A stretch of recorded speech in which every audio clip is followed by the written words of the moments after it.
Елім дегендер қамын жегендер.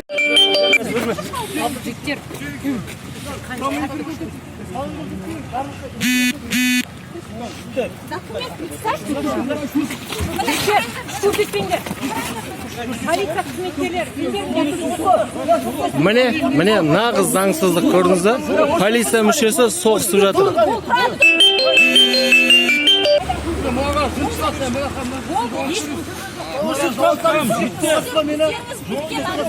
Маған жұртыңыз да жауап бересіз.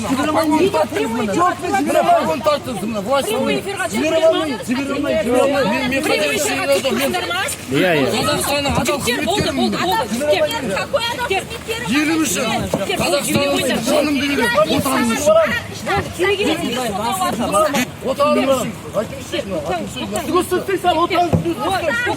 Тоқта, жігіттер, мен юрист. Заңгермін, иә?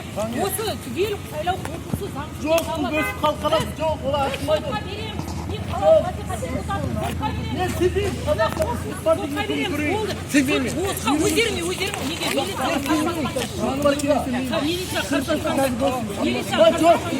милиция қарсы